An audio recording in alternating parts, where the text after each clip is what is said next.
morning class. So in this GK session we are going to complete chapter number 36 to 40. Okay.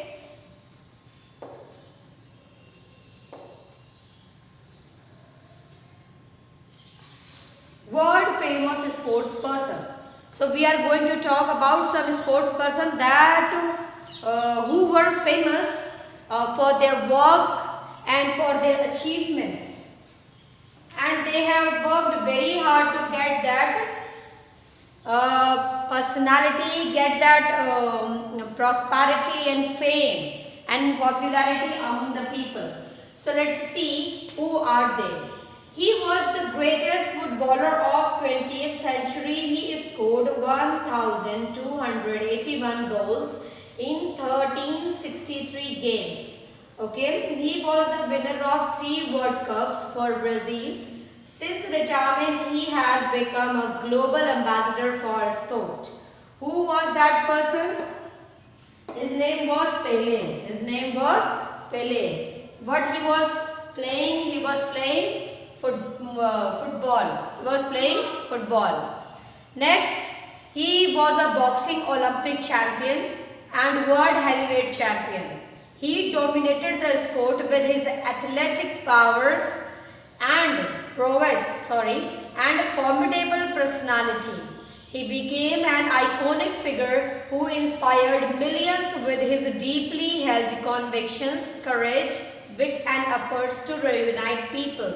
तो जिसके बारे में हम पढ़ने जा रहे हैं उसका नाम है मोहम्मद अली। मोहम्मद अली एक ऐसा व्यक्ति था जिसने बॉक्सिंग में और हैवीवेट चैंपियनशिप में बहुत सारा नाम कमाया, और कह सकते हो कि इसने बहुत ही ऐसी कंडीशन में अपना काम किया था, मतलब कह सकते हो कि आप लोग बहुत ही बुरी कंडीशन में था, लेकिन बहुत ही गरीबी में होने के बावजूद वहाँ तक पहुँचा अपने टैलेंट, अपने स्किल, अपने करेज के आधार पर।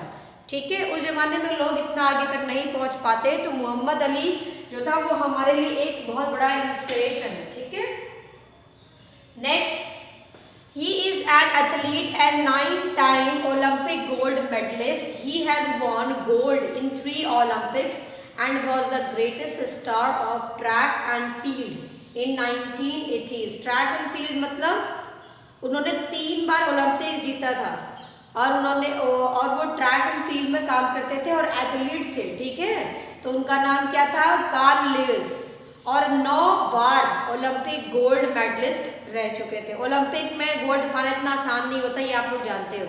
हमारे कंट्री में अभी तक गोल्ड पाने में सिर्फ एक आदमी का नाम है, वो कौन है? अभिनव बिंद्रा। ठीक है, उसको भी आर्चरी के लिए मिला हुआ है। ठीक है, उसके अलावा अभी तक कोई भी गोल्ड मेडलिस्ट हमारे कंट्री का नहीं हुआ। ठीक है, तो इसलिए एक आदमी के लिए 9 बार ओलंपिक गोल्ड पाना बहुत बड़ी बात होती है। Next, he won 4 gold medals at the 1936 Berlin Olympics.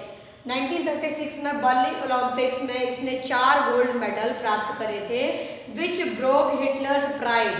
और हिटलर का जो वो था गुमान था उसे तोड़ दिया था। ठीक है, क्योंकि उसके यहाँ के लोग, मतलब बर्लिन जाते हो कहाँ है? जर्मनी की राजधानी है। तो he broke the Hitler's pride. Despite suffering racial discrimination in his own country, he remained a great ambassador for the sports. मतलब कि जेस ओवेंस जो था, हिटलर जो था, उसने क्या किया था? उसने बहुत सारे ज्यूज को मरवा दिया था। ठीक है, उसने बहुत सारे ज्यूज को मरवाया था। तो ये क्या था? ये एक ज्यूस ही था। उसने जर्मनी से केस, मतलब जर्मनी को ही रिप्रेजेंट करा, लेकिन इतना रेशियल डिस्क्रिमिनेशन होने के बावजूद भी वो इतनी ऊंचे पद पर पहुंचा, इसलिए इसका नाम गिना जाता है। ठीक है, नेक्स्ट है जेस ओवेंस, नाम है इसका। नेक्स्ट बच्चों, जेस ओवेंस जो है ना, ये राइटर भी है बच्चों। ठीक है, इन्होंने अपनी किताब, अपनी ऑटोबायोग्राफी भी लिखी थी।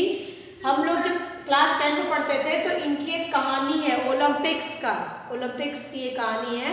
उसमें जेस ओवेंस की कहानी उन्होंने अपनी, जब वो थे एथलीट थे ना, तो वो दौड़ते थे, तो उन्होंने ट्रैक पर हुए एक इंसिडेंट के बारे में एक कहानी लिखी थी। बहुत ही अच्छी कहानी है। ठीक है, आप लोग जब 10th में जाओगे तो आप लोग पढ़ोगे जेस ओवेंस के बारे में। नेक्स्ट हम पढ़ने जा रहे हैं, he was by for the greatest batsman cricket has ever produced. Statistically, he was far ahead of any other test batsman. तो who was he? He was Sir Donald Bradman. तो greatest batsman cricket has ever produced, मतलब वो क्या थे? Batsman थे cricket में. And statistically he was far ahead of any other test batsman, मतलब वो टेस्ट मैच में सबसे अगर नंबर 1 किसी का नाम लिया जाता है तो किसका नाम लिया जाता है? सर डोनाल्ड ब्रैडमैन का लिया जाता है. Next, she won a total of 38 Grand Slam titles and 12 single titles. ये सिंगल टाइटल और ग्रैंड स्लैम किसमें होते हैं आप लोग जानते हो? टेनिस में होते हैं, ठीक है. तो an early advocate of equality for women, she won the famous battle of Sussex against Bobby Riggs in 1973. तो उन्होंने क्या किए थे? ग्रैंड स्लैम जीते थे. कितने ग्रैंड स्लैम जीते हैं? 38 ग्रैंड स्लैम जीते हैं और 12 सिंगल टाइटल्स जीते हैं. ठीक है, सिंगल टाइटल्स मतलब अकेले खेलने में, और ग्रैंड स्लैम जो होता है वो 2 लोगों के साथ खेला जाता है. ठीक है, तो उन्होंने बहुत ही फेमस बैटल जीता था ससेक्स का बॉबी रिग्स के अगेंस्ट में 1973. उनका नाम था Billie Jean King.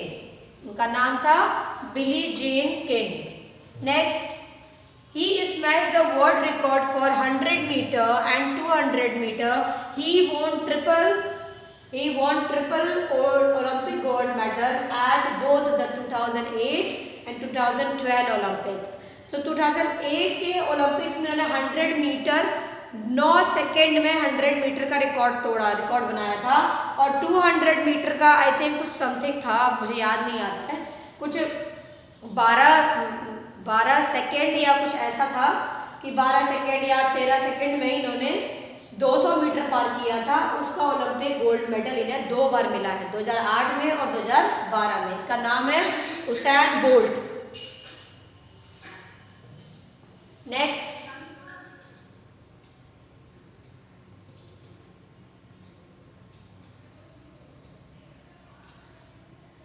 Okay, he is the most successful cyclist ever. He dominated the sport, winning both classical one-day races and the major 3-week tours, including 5 Tour de France victories. तो ये जो है वो cyclist है. Cyclist जो होते हैं जो साइकिल चलाते हैं और बाइसाइकिल राइड करते हैं. ठीक है, तो इन्होंने स्पोर्ट्स में, क्लासिक स्पोर्ट्स में पार्टिसिपेट किया, डे रेसेस में भी पार्टिसिपेट करा और मेजर 3-week टूर्स में पार्टिसिपेट करा. उसके अलावा 5 टूर दी फ्रांस विक्ट्रीज. फ्रांस में बच्चों साइकिलिंग का बहुत ज़्यादा वो, मतलब साइकिलिंग को बहुत ही अच्छा एथलेटिक्स माना जाता है और वहाँ पर लोग बहुत ज़्यादा पार्टिसिपेट करते हैं. ठीक है, तो इन्होंने पार्टिसिपेट करा था वहाँ पर, और उस पार्टिसिपेशन में इन्होंने बहुत अपना नाम कमाया. ठीक है, तो इसलिए इन्हें जाना जाता है. इनका नाम है Eddy Merckx. Okay, next, she is one of the most successful female track and field athlete. Female track समझते हो ना, मतलब दौड़ने भागने में, मतलब इन्होंने ये एथलीट थी. And she von Olympic gold in heptathlon and long jump. ये हेप्टाथलॉन क्या होती है पता है? हेप्टाथलॉन मतलब होता है जो व्यक्ति एथलेटिक्स में 6 अलग अलग प्रतियोगिताओं में पार्टिसिपेट करता है उसे हेप्टाथलॉन बोलते हैं. ठीक है, ऐसे ही होता है जैसे देखो बाइथलन होता है. ठीक है, बाइथलन, ट्राइथलन, टेट्राथलन, ऐसे करके होता है. हेप्ट मतलब हो गया 7. इन्होंने 7 प्रतियोगिताओं में पार्टिसिपेट करा होगा, मतलब इन्होंने अपने आप को इतना टैलेंट इन्होंने बनाया, अपना वो किया था कि ये 7 अलग अलग प्रतियोगिताओं में पार्टिसिपेट कर सकते थे. ठीक है, और उसके अलावा ये लॉन्ग जंप भी खेला करते थे. ठीक है, तो इनका नाम क्या था? Jackie Joyner Kersee. Next, he is one of the most spectacular footballers of the modern era, and he has led Barcelona FC to the unprecedented domestic success, and he has been voted footballer of the year 4 times. अब नाम तो जानते ही हो ना, Lionel Messi. ठीक है, 2 ही लोगों का नाम सुनाई देता है, एक लियोनेल मेसी का और दूसरा किसको सुनाई देता है? फुटबॉलर में इस वक्त 2 ही लोगों का नाम सुनाई देता है, एक इसका लियोनेल मेसी और दूसरा का कौन है बच्चों? हाँ, क्रिस्टियानो रोनाल्डो। दो ही लोग हैं जिनका नाम ज्यादा सुनाई देता है। Okay, next we are going to talk about the olympic medalist of India, मतलब ओलंपिक्स में जिन्होंने अपना नाम वो किया है। अब जैसे अब नाम जो दिया है मैं एक धीमे धीमे करके वन बाय वन हम लोग पढ़ेंगे। फर्स्ट वन इज, इसका नाम क्या है? नॉर्मन पिचर्ड। बाप रे, नॉर्मन पिचर्ड, बहुत दूर है ये तो, थोड़ा इसको शॉर्ट कर देती हूँ।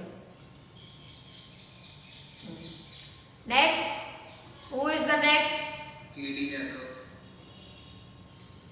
ये कौन है? जी, केडी जाधव। केडी जाधव नाम है इसका। खशबा Dada Saheb Jadhav. Okay, next is, इसका नाम तो जानते होगे ना?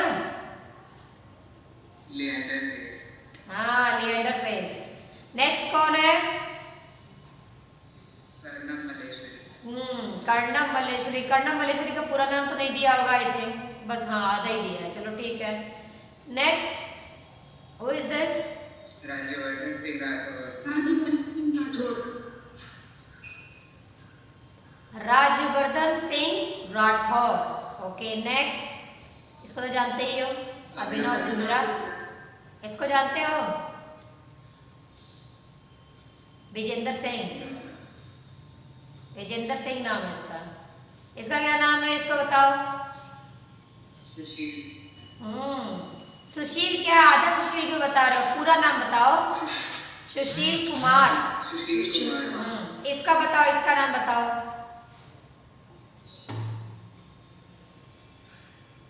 नहीं पता? इसका नाम है विजय कुमार। इसका नाम क्या है? विजय कुमार। चलो, इसका नाम तो सब जानते हो गए, कौन है? साइना नेहवाल।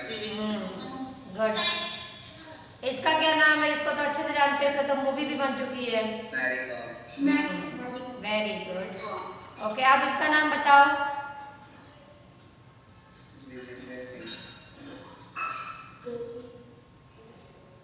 अरे गगन नारंग को नहीं जानते हो तुम लोग? चलो आगे, नेक्स्ट, इसका नाम बताओ। योगेश्वर दत्त नाम है इसका। ये 65 kg में वो करते हैं, कुश्ती करते हैं, ठीक है। ये है तुम्हारा 14, किसके, ये कौन है बताओ इसका नाम? अभी ये तो लेटेस्ट वाली है। हाँ, पीवी सिंधु। इसका नाम बताओ। साक्षी मलिक। इसका मतलब तुम लोग को सबके नाम पता है, इसका मतलब तुम लोग को स्पोर्ट्स में काफी इंटरेस्ट है। चलो आगे चलते हैं। When स्पोर्ट्स पर्सन राइट, मतलब जब स्पोर्ट्स पर्सन ने कौन कौन सी किताबें लिखी हैं, उनकी ऑटोबायोग्राफीज के नाम लिखे हुए हैं। अब इसको थोड़ा सा अच्छे से पढ़ेंगे। हाँ, पहला स्पोर्ट्स पर्सन कौन है? स्टीव वॉग। स्टीव वॉग ने कौन सी किताब लिखी है? Out of my comfort zone.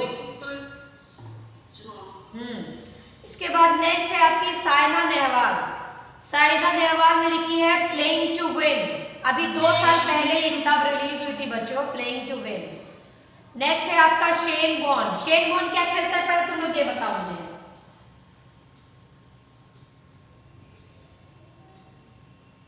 बताओ, शेन वॉर्न क्या खेलता है, कौन सा गेम खेलता है? किसी को नहीं पता? टेनिस। अच्छा, पक्का टेनिस ही खेलता है? हाँ, क्रिकेट खेलता है। आगे चलो, इसकी किताब का नाम क्या था? इसकी किताब का नाम है माई इलस्ट्रेटेड करियर। माई इलस्ट्रेटेड करियर। नेक्स्ट है सानिया मिर्जा। सानिया मिर्जा ने कौन सी किताब लिखी है? S against odds. S against odds. Now the fifth one is Calvin Peterson. Calvin Peterson ने कौन सी बुक लिखी है? Crossing boundary. सुनील गावस्कर। अभी जानते हो ना सुनील गावस्कर क्या कर रहे हैं, कोई बता सकता है? Ma'am is an Indian commentator, ma'am पहले कैप्टन थे टीम। और अभी क्या कर रहे हैं? अभी मैम इंडियन कमेंटेटर है। बस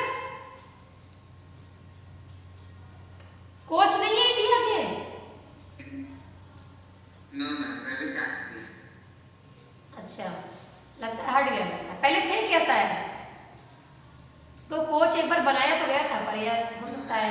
अच्छा अभी तो रागी शास्त्री ही होंगे, चलो कोई नहीं। नेक्स्ट है कौन, seventh one is lance Armstrong, lance Armstrong. Seventh is lance, it's not about my bike my journey back to life, नाम तो बहुत अच्छा है। It is not about my bike my journey back to life. Next is Sachin Tendulkar.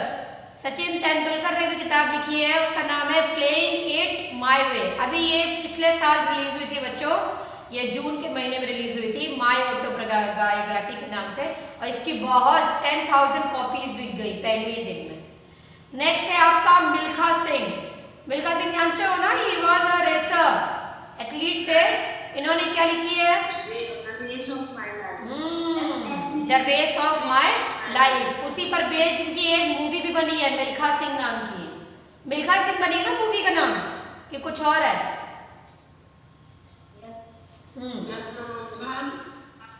अच्छा, 10th वाला है आपका Andre अगेजी। 10th वाला एंड्रे अगेजी है, इनकी क्या, इनकी बुक का क्या नाम है, open. Okay, next we are going to talk about the IT sector. So the IT sector full form is information technology. Information technology sector in India has progressed by leaps and bounds. Leaps and bounds मतलब बहुत तेजी से, leaps and bounds मतलब बहुत तेजी से।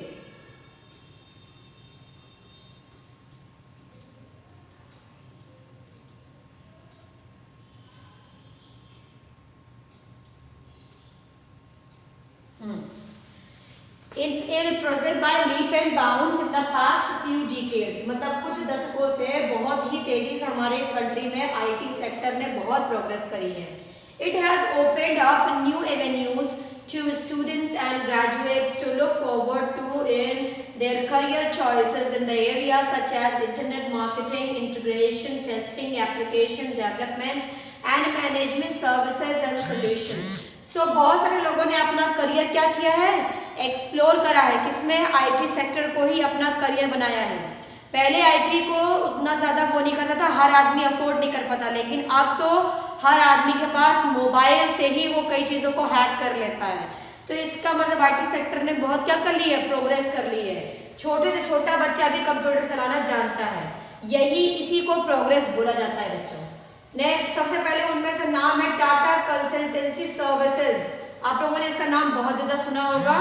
Tata consultancy services की जो लोग होते हैं, जो काम करते हैं, इसमें बहुत बड़ी, इंडिया की बहुत बड़ी कंपनी है। इस कंपनी के हेडक्वार्टर्स मुंबई में है, लेकिन इसके जो कह सकते हो आप लोग, जो इसके ब्रांचेस हैं वो पूरी भारत में फैली हुई है। ठीक है, इसकी ब्रांचेस पूरे भारत में फैली हुई है, उसके अलावा अब्रॉड में भी फैली हुई है। नेक्स्ट है आपका इंफोसिस, ये भी इंडिया की कंपनी है। इसका हेडक्वार्टर कहाँ है, बेंगलुरु में है। इतना पता कर लो, इसको ना, ये सब तुम लोगों को जब जानना बहुत जरूरी है बच्चों। ऐसे अगर एग्जाम में नहीं भी जानना हो फिर भी आपको पता होना चाहिए। ये क्या करती है, नेटवर्क स्थापित करती है। इंफोसिस क्या करती है, इंटरनेट नेटवर्क स्थापित करती है। नेक्स्ट है आपकी विप्रो, इसका हेडक्वार्टर कहाँ है, बेंगलुरु इंडिया में। बेंगलुरु को तो तुम लोग जानते ही हो, इसको क्या बोला जाता है, सिलिकॉन वैली ऑफ इंडिया। क्या बोला जाता है, silicon valley of India.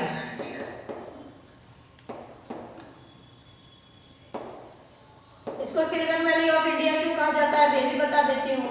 America में एक जगह है जिसका नाम है सिलिकॉन वैली, वो पूरी तरीके से आईटी हब है। क्या है, आईटी हब है, इसीलिए उसका ना, इसीलिए बेंगलुरु को सिलिकॉन वैली ऑफ इंडिया कहा जाता है। नेक्स्ट है आपका HCL टेक्नोलॉजी। जितने भी आप कंप्यूटर चलाते हो, आप लोगों ने देखा होगा, उसको जो नेटवर्किंग सिस्टम होता है उसमें HCL टेक्नोलॉजी लिखा रहता है। ठीक है, तो ये इसका हेडक्वार्टर कहाँ है, नोएडा में है, इंडिया के। नेक्स्ट महिंद्रा सत्यम, अभी तुम लोगों ने सत्यम कंप्यूटर्स घोटाला सुना होगा, याद है कुछ, सत्यम कंप्यूटर्स घोटाला हुआ था ना, वो महिंद्रा सत्यम की ही कंपनी थी। इसमें वो क्या करती थी, वो लोगों को बेचती थी, लोगों का जो पर्सनल मैटर्स होते थे उनको निकाल करके बड़े बड़े जो लोग होते थे उनको बेचती थी, उनके मैटर्स। तो सत्यम कंप्यूटर्स घोटाला जब हुआ था तो उसके बाद इनकी 2-4 ब्रांचेस को बंद कर दिया गया था और जो दूसरी ब्रांचेस थी उन ब्रांचेस से बहुत सारा जुर्माना भी लगवाया गया। फिर लेकिन ये था कि भाई बहुत बड़ी आईटी सेक्टर कंपनी है तो इसलिए फिर बाद में छोड़ दिया गया और क्योंकि बहुत लोगों का जो एम्प्लॉयज़ थे वो क्या हो जाते, सब बेरोजगार हो जाते हैं, तो सरकार ने इनके ऊपर थोड़ा सा दया दृष्टि दिखाई, कर्टसी दिखाई और फाइनली ये छूट गए। ठीक है, नेक्स्ट है आपका मफसिस लिमिटेड। इसको मफसिस लिमिटेड का टेक महिंद्रा लिमिटेड, ये इसका हेडक्वार्टर कहाँ है, पुणे इंडिया में। नेक्स्ट है मफसिस लिमिटेड, इसका हेडक्वार्टर भी बेंगलुरु में है। नेक्स्ट है आपका पटनी कंप्यूटर सिस्टम्स लिमिटेड, ये इसका कहाँ है, हेडक्वार्टर्स बेंगलुरु। ये कंपनियां सिर्फ नेटवर्क का ही काम नहीं करती बच्चों, ये लोग हार्डवेयर का काम भी करती हैं, मतलब ये लोग हार्डवेयर बनाने का काम भी करती है। कंप्यूटर में जो छोटी छोटी चिप्स लगी होती हैं या जो भी रॉ मटेरियल होता है, रॉ मटेरियल बनाने का काम भी करती हैं। उसके अलावा जहाँ पे सॉफ्टवेयर डेवलप किए जाते हैं इन लोगों का उसमें भी हाथ रहता है। नेक्स्ट है आपका Larsen and Toubro infotech limited, इसका नाम तो बहुत अच्छे से सुना होगा आप लोगों ने। ये जितना भी जीपीएस सिस्टम आप लोग इंडिया में यूज करते हो उसमें ज़्यादातर लार्सन एंड टूब्रो का ही रहता है बच्चों, क्योंकि अभी आप लोगों ने देखा होगा ये जो आप लोगों की मेट्रो बन रही है ना, मेट्रो पता है ना, मेट्रो ट्रेन, ये सब किससे चलती है, सब जीपीएस सिस्टम से चलती है।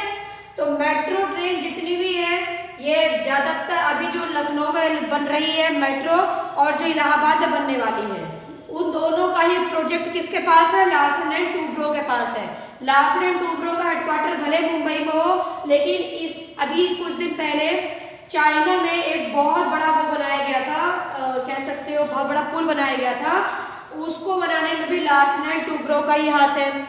उसके अलावा अभी इंग्लैंड में एक बहुत बड़ा स्टेडियम बनाया गया था, बहुत ही सुंदर, उस स्टेडियम का भी प्रोजेक्ट किसके पास था, लार्सन एंड टूब्रो के पास ही था।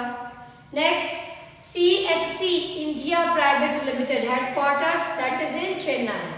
तो ये सब हम आईटी यहाँ की जो मेन कंपनियां हैं उनके बारे में पढ़ रहे थे, जिनके हेडक्वार्टर्स भारत में अलग जिन जिन जगहों पर है उन्हें लर्न कर रहे थे। नेक्स्ट अमेजिंग मॉम, मतलब इस दुनिया में कुछ ऐसी मॉम्स पैदा हुई हैं जिन्होंने mom is the acronym of Mars orbiter mission. मैं सोच रही थी कि मम के बारे में होगी, मदर्स के बारे में होगा, लेकिन मदर्स के बारे में नहीं, मिशंस के बारे में है। लाइक MOM, इसको मॉम भी पढ़ते हैं लोग, ठीक है। तो मार्स ऑर्बिटर मिशन, ये मार्स ऑर्बिटर मिशन क्या है, अभी आप लोगों को पता होगा कुछ दिन पहले मंगलयान भेजा गया था, कुछ याद आया? तो मंगलयान जो भेजा गया था, तो उस मंगलयान में क्या मकसद था, उसका मेन मकसद था कि मार्स में ये पता लगाना कि जीवन है या नहीं, उसमें लाइफ पता लगाना उसका मेन मकसद था। तो ऐसे ही बहुत सारे ऐसे मिशंस हैं जो अलग अलग जगहों से क्या किए गए हैं, भेजे गए हैं, किसके द्वारा, हमारे द्वारा, इंडिया के द्वारा भेजे गए हैं। तो उसी जो मंगलयान मिशन था, अब मंगलयान मिशन कोई एक मिशन तो है नहीं, वो कई सालों से चलता आ रहा है, ठीक है। तो कितने सालों से वो चलता आ रहा है, वो सारी चीजें यहाँ पर सारी उनको डेट वाइज क्रोनोलॉजिकल वे में यहाँ पर दिया हुआ है, ठीक है। अब Mangal being the Hindi name of planet Mars, तो इसरो ने इसका नाम मंगलयान मिशन दिया हुआ था और इसके नाम से क्या लिखा हुआ है, पहला है ऑन November 5, 2013 में इसरो ने पहला मंगलयान के लिए पहला रॉकेट भेजा था, जो था PSLV 625, है ना, 2013 में। Took the Mars orbiter mission from Sriharikota, Andhra Pradesh. तो ये सबसे पहला जो था वो मंगलयान का पहला पॉइंट था, ठीक है। इसके बाद नेक्स्ट जब भेजा गया वो 7 नवंबर 2013 में, दो अलग अलग ऑर्बिटर 2 दिन के भीतर भेजे गए थे। The first earth bound मैनोवर of the mission was completed, और इसके बाद ये मिशन कंप्लीट भी हुआ था। फिर नवंबर 8, 2013 में earth bound मैनोवर of mission was completed. अब जो दूसरा अर्थ बाउंड मैनोवर था वो मिशन कंप्लीट हुआ। फिर नवंबर 9, 2013 को third earth bound मैनोवर performed. Manoeuvre मतलब कि वो जो वहाँ जाकर काम करता है लेकिन वो अर्थ से बाउंड होता है, मतलब पृथ्वी की ही कक्षा में क्या करता रहता है, घूमने लग जाता है। पहले क्या किया जाता है, यहाँ से उसे भेजा जाता है और फिर उसे एक फिक्स ऑर्बिट में फिक्स कर दिया जाता है और फिर वो वहाँ से सिग्नल्स हम लोगों को प्रोवाइड करता है। तो पहले दिन 7 नवंबर को, हाँ बिल्कुल बिल्कुल, तो उसकी एक ऑर्बिट फिक्स कर दी जाती है जिसमें वो क्या करता है, मूवमेंट करता है। ठीक है, तो पहला अर्थ बाउंड मैनूवर जो था वो मिशन कब कंप्लीट हुआ, 7 नवंबर को, उसके बाद फिर 8 नवंबर को, फिर 9 नवंबर को, फिर 11 नवंबर को, उसके बाद 5th अर्थ बाउंड है तो उसने परफॉर्म करना चालू कर दिया कितने तारीख को, 12 नवंबर को। ये पूरी क्रोनोलॉजी दी हुई है बच्चों की कैसे कैसे उसने काम करा, ठीक है, उसकी परफॉर्मेंस पूरी दी हुई है। फिर है आपका 16 नवंबर को, the mission completed it's 6th earth bound manoeuvre. Next, on December 1, 2013, Mangalyaan leaves earth orbit and performs trans Mars injection. अब ये क्या है पता, मतलब पहले वो अर्थ की ऑर्बिट में फिक्स हुआ और उसने 1 दिसंबर 2013 को मार्स की ओर जाना चालू करा। For December 4, 2013, ISRO informed that the mission leaves Earth sphere of influence of 9.25 lakh kilometre radius. उसके बाद उसने अर्थ की स्फीयर को छोड़ दिया 4 दिसंबर को। फिर 11 दिसंबर 2013 को इसरो ने अपना first course correction manoeuvre perform किया, मतलब जो भी उसमें टूट फूट या कमियां हुई होंगी उसको कंप्लीट करा स्पेसक्राफ्ट की। ठीक है, performed on the spacecraft. Next, June 11, 2014 को another course correction manoeuvre is executed by ISRO. फिर इसरो ने फिर जो टूट फूट हुई थी उसको करेक्शन करने के लिए फिर भेजा। Next, on September 24, 2014, Mangalyaan enters Mars gravitation sphere of influence. उसके बाद 24 सितंबर 2014 वो मंगलयान वो मार्स की ऑर्बिट में एंटर कर गया। September 24, 2014 को Mangalyaan reach the intended orbit around Mars, making India the first country in the world to have successfully launched its mission to the red planet or the very first attempt। तो मंगलयान जो था वो हमारे लिए एक बहुत ग्रेट सक्सेस है बच्चों, क्योंकि पहली बार ऐसे किसी कंट्री ने जो कि इतना गरीब था, हम लोग डेवलपिंग कंट्री में आते हैं बच्चों, और लोगों ने मंगलयान को कई बार भेजा था और कई लाखों करोड़ों रुपए लगाकर भेजा था, लेकिन भारत ने बहुत ही कम खर्चे में मंगलयान बनाया और बहुत ही एफिशिएंटली, बहुत ही कम खर्चे में उसे वहां तक पहुंचाया और बहुत ही स्ट्रैटेजिक वे में उसने वहां पर परफॉर्मेंस दिया। तो ये भारत के लिए एक बहुत बड़े गर्व की बात है और इसका स्टडी करने के लिए नासा के बहुत सारे साइंटिस्ट इंडिया में आए थे, क्योंकि बच्चों अमेरिका के पास बहुत पैसा है, तो वो चाहे जो भी करे वो तो इसरो से ज़्यादा ही पैसा खर्च कर सकती है ना, लेकिन फिर भी नासा यहाँ के मिशन को क्या करने आई थी, यहाँ से चेक करने आई थी कि आखिर उसने काम कैसे किया। ISRO became the 4th space agency in the world after National Aeronautics and Space Administration (NASA) of the US, Russian Federal Space Agency (RFSA), European Space Agency to have successfully undertaken a mission to Mars। इसके बाद इसके अलावा Mars ने America, Russia और European space agency के बाद चौथा number प्राप्त कर लिया। किस मामले में? मार्स पर मिशन भेजने के मामले में। ठीक है, the orbiter weighs 1350 kilogram which is even less than the weight of an average sports utility vehicle। तो स्पोर्ट्स यूटिलिटी व्हीकल जो होता है उससे भी कम, ये क्या था, हल्का था। क्या, कौन सा ऑर्बिटर? हमारा जो मंगलयान का जो ऑर्बिटर था वो इतना हल्का था कि अभी तक इतना हल्का ऑर्बिटर किसी भी कंट्री ने नहीं बनाया था। Next, the manufacturing of Mangalyaan took 15 months while NASA took 5 years to complete मैवन।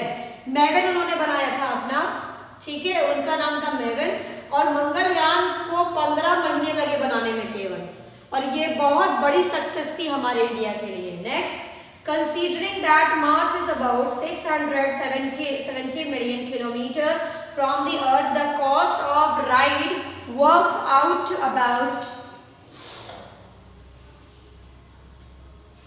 ₹6 per kilometer, cheaper than what even auto rickshaws charge anywhere in India. मतलब समझ रहे हो, इतना कम पैसा लगा था इसको बनाने में, मतलब हमारा इतना कम फ्यूल खर्च हुआ क्योंकि 1 किलोमीटर में 6 रुपए इतना खर्च हुआ कि अगर हम उसकी दूरी का औसत निकालें तो 1 किलोमीटर पे 6 रुपए पड़ता है, लेकिन इससे ज़्यादा ऑटो रिक्शा वाले इंडिया में लेते हैं। 1 किलोमीटर का 6 रुपए से ऊपर लेते हैं ना। ओला वाले कितना लेते हैं? 9 रुपए लेते हैं पर किलोमीटर, ठीक है। और हमारे जो ऑटो रिक्शा वाले हैं वो तो खैर बहुत ही सस्ता लेते हैं बेचारे, क्या करोगे। दिल्ली विल्ली में बहुत महंगा है ऑटो रिक्शा, ठीक है। अभी इलाहाबाद की मैं बात नहीं कर रही। तो 6 और 7 पर किलोमीटर जो था ये इतना ज़्यादा सस्ता था कि इतना सस्ता आज तक किसी ने नहीं बनाया था। नेक्स्ट है आपका the Mangalyaan mission cost India's 450 crore which is even cheaper then building an 8-lane bridge इन मुंबई। अगर मुंबई में 8-lane ब्रिज अगर बनाना हो तो उससे भी कम खर्चा लगा था मंगलयान मिशन को बनाने में, ठीक है। It is undoubtedly the most cost-effective interplanetary mission, space mission to have ever been undertaken anywhere in the world.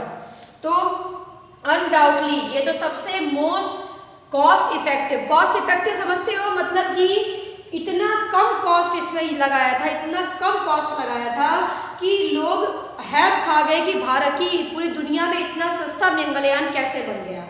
Mangalyaan will observe the environment of Mars and look for the various elements like methane, marsh gas, which is possible indicator of life. It will also look for the deuterium-hydrogen ratio and other neutral constants. तो ये मंगलयान क्या करेगा? Mars के environment को study करेगा और वहाँ पर जीवन की पॉसिबिलिटी के बारे में पता लगाएगा। अब देखो, MOM also became more popular for the women scientists who were part of the administrative team at ISRO for Mangalyaan mission. जितने लोगों ने मंगलयान पिक्चर देखी होगी वो इस एफर्ट को अपनी आंखों से देख सकते हैं, ठीक है। वो अलग बात है कि मूवी में अब उतना ज़्यादा अच्छे तरीके से नहीं दिखा पाया है, लेकिन फिर भी इतना आपको मैं बता सकती हूँ कि जो एडमिनिस्ट्रेटिव टीम थी ISRO की उसमें ज़्यादातर महिलाएँ थीं। तो ये भी भारत के लिए एक बहुत बड़ी उपलब्धि थी कि महिलाओं ने इस काम को ज़्यादा सक्सेसफुल बनाया। There were women holding important posts to make this mission a success. इस मिशन को सक्सेस बनाने के लिए महिलाओं का बहुत बड़ा योगदान रहा है बच्चों, जिसमें एक का नाम था रितु कारधल जो कि डेप्यूटी ऑपरेशन डायरेक्टर थी मार्स ऑर्बिटर मिशन। दूसरा थी Nandini Harinath, deputy operation director Mars orbiter mission. तीसरी थी Anuradha TK, geosat programme director at ISRO satellite centre. तो इसी तरीके से मूवी में भी 3 हीरोइनें आपको दिख रही होंगी। अब मैंने तो मूवी देखी नहीं है, आप लोगों ने देखी होगी, आई डोंट नो। तो अब ये देखो इसमें नाम भी लिख दिया है। The Bollywood hit mission Mangal released on 15 August 2019 is based on the real life story of ISRO Mars orbiter mission, ठीक है। So class, for today this much only. Thank you everyone. I hope you all have enjoyed the chapters.